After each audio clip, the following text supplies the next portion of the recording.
Assalamualaikum warahmatullahi wabarakatuh.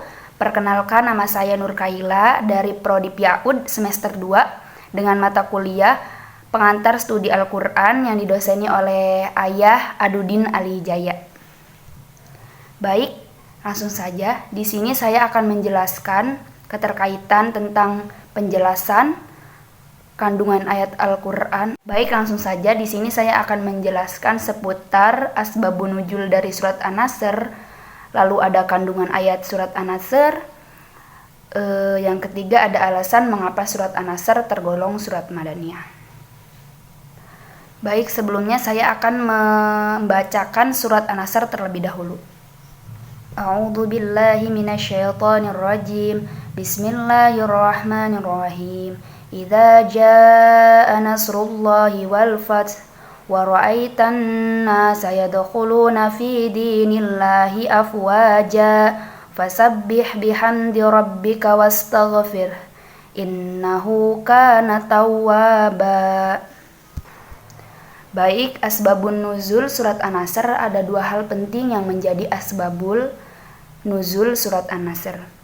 Yang pertama, surat An-Nasr diturunkan untuk memberikan kabar gembira tentang kemenangan dan masuknya orang-orang Arab ke dalam agama Islam secara berbondong-bondong. Lalu yang kedua, surat An-Nasr diturunkan sebagai isyarat telah dekatnya ajal Nabi Muhammad SAW. Ibnu Abbas radhiyallahu anhu menjelaskan bahwa setelah Allah menurunkan surat An-Nasr, Rasulullah memanggil Fatimah radhiyallahu anha.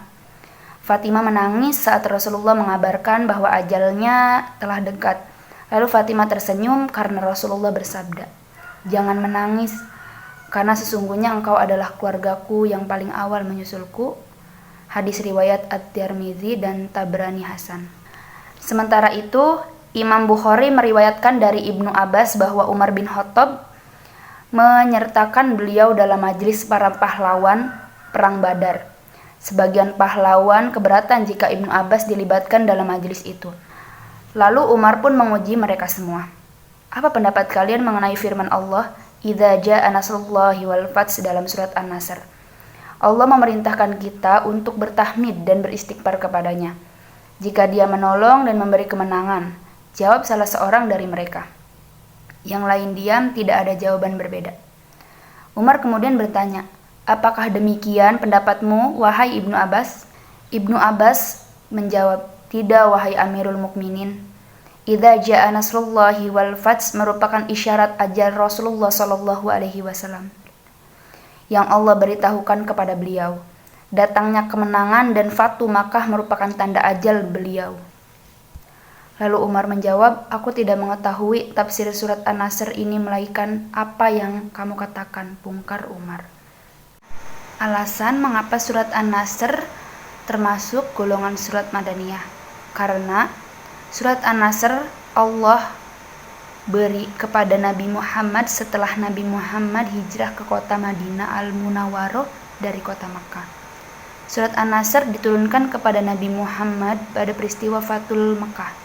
Terjadi pada tahun 8 Hijriah atau 8 tahun setelah Nabi Muhammad hijrah dari kota Makkah ke kota Madinah Al-Munawwaroh. Nah, jika surat An-Nasr digolongkan ke dalam surat Madaniyah karena turunnya kepada Nabi Muhammad setelah Nabi Muhammad hijrah ke kota Madinah dari kota Makkah, maka sebaliknya, surah yang diturunkan kepada Nabi Muhammad sebelum Nabi Muhammad hijrah dari kota Makkah ke kota Madinah disebut dengan surat Makkiyah. Nah, makna dan kandungan surat An-Nasr. Surat An-Nasr adalah surat yang diturunkan setelah surat At-Taubah dan menjadi surat terakhir yang diturunkan Allah Subhanahu wa taala kepada Rasulullah sallallahu alaihi wasallam. Nah, surat An-Nasr berkaitan dengan dua hal. Yang pertama adalah sebuah isyarat dengan dekatnya ajal Rasulullah sallallahu alaihi wasallam. Memberikan kabar akan kemenangan bagi umat muslim sehingga umat manusia berbondong-bondong dalam masuk memeluk agama Islam. Ketika surat An-Nasr diturunkan, Rasulullah Shallallahu Alaihi Wasallam kemudian memanggil Sayyidah Fatimah, putri tercintanya. Siti Fatimah pun menangis setelah Rasulullah Shallallahu Alaihi Wasallam memberikan kabar akan ajalnya telah dekat. kemenangan umat muslim, dan peristiwa Fatu Makkah. Allah Subhanahu wa Ta'ala menurunkan ayat-ayat Al-Quran pun sebagai pengingat akan peristiwa yang digaibkan di masa lalu. Meski hanya terdiri dari 3 ayat, namun surat An-Nasr memuat kisah yang sangat penting dalam sejarah Islam.